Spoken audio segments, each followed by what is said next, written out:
Next up, we have Dr. Zia Uddin Ahmed, who will also be speaking about Operation Searchlight. Thank you. Thank you.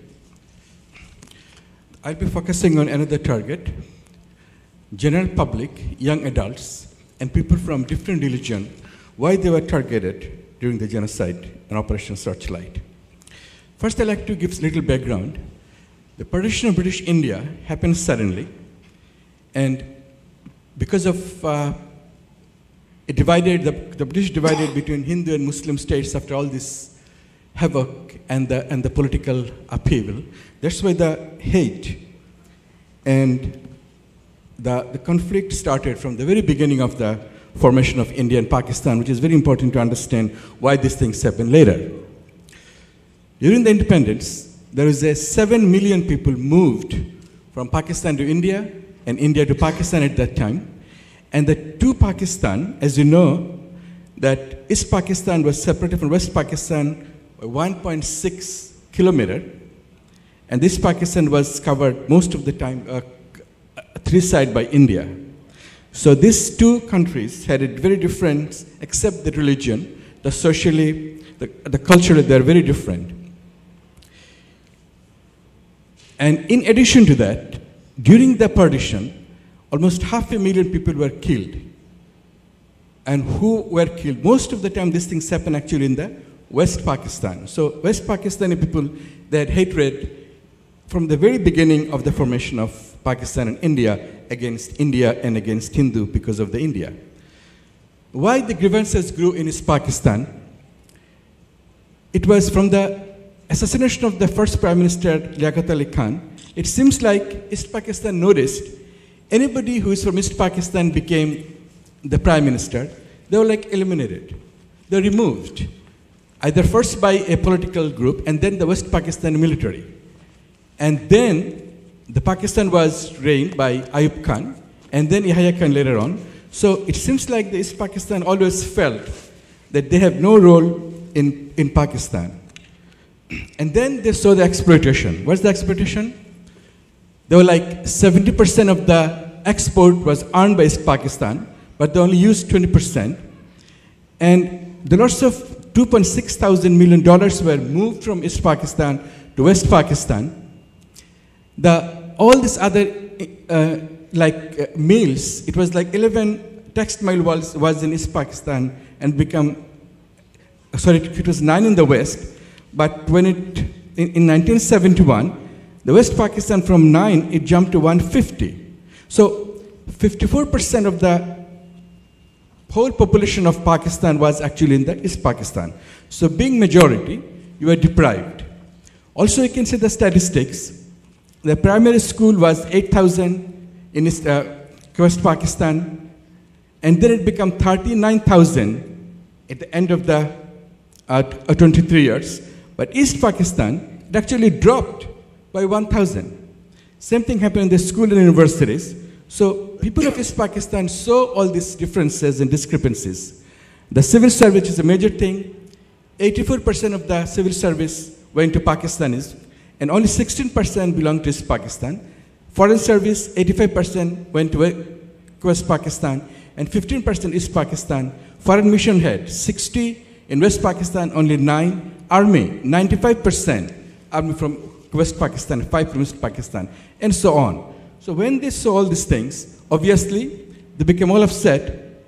And what other things happened, that the language, which was talked already, the language movement started because they wanted to make Urdu is a national language, and Bengali fought, and they were killed.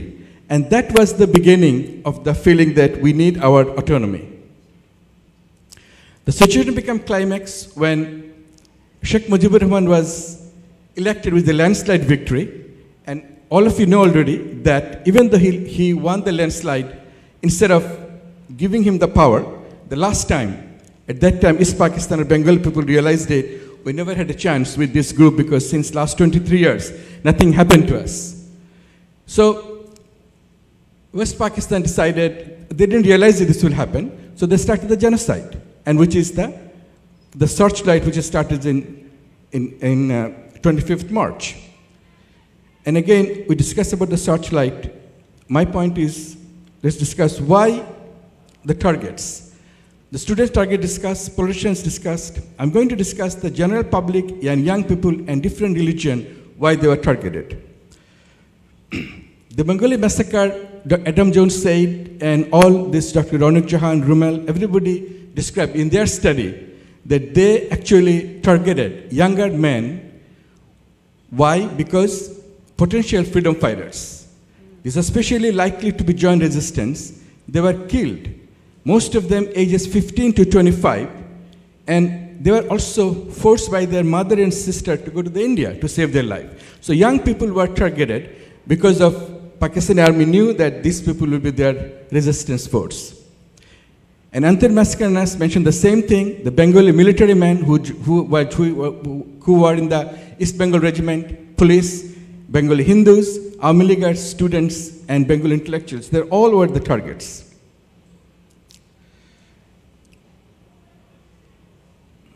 So why indiscriminate killings of the people? Because after the language movements, the racist Pakistani mindset always thought Bengali Muslims actually were Hindus or the less Muslims.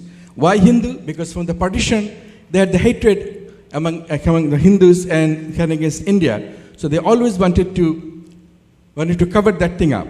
And actually what's happened, during the war, when they brainwashed all their ordinary soldiers, so the Bengalis are Hindus, they found that it worked. So what's happened? Why the ordinary people? The students, workers, and peasants. It was written by the British High Commission, Mr. Halili. He basically wrote, he observed something. He wrote them that why these things happening in East Pakistan. He found that the students of East Pakistan at that time, they're not coming from the affluent society. They're coming from the villagers. So this students had relationship with the villagers. What he found, that the students, when there is a 69 movement, the student expected 200,000 demonstrators. Instead, there were 500,000. And guess what? 30,000 came from the villagers, who were ordinary people. So Pakistani people realized it. The general public became politically conscious and actively participating in the all anti-government movement because they wanted their right. So that was the reason why they wanted to kill the general people. And the minority segment Hindus, as you mentioned again, that was the reason, because they thought, the question is, all the major movement of Pakistan actually orchestrated by Bengali Muslims. 80% of the people who voted Army League, they were all Muslims. So why they are targeting Hindus? Unfortunately, they're actually subdued at that time. They're mostly silent at that time. Just because of the same hate that they had, also they thought, they were saying the Bengali Muslims became Hindu, so they used the term to kill all the Bengalis. Unfortunately, this term happens, and there is things happening between Hindu and Muslim in Bangladesh right now. Some Muslim groups saying there's nothing happened, and other Hindu groups said, well, we have 2.4 million Hindus are killed. And we know that many Hindus and Muslims, they are still migrating to India.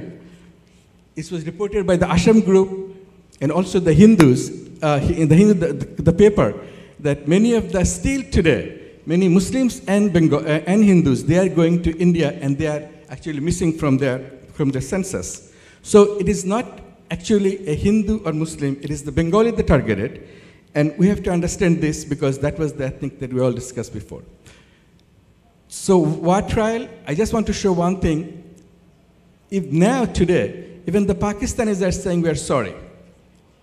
Even the Pakistani younger group who was not born at that time, they are saying we are very sorry to look at even Bengali. So this is the time now that we can gather all the information and do the war crime trial. Thank you very much for your time. Thank you. Thank you.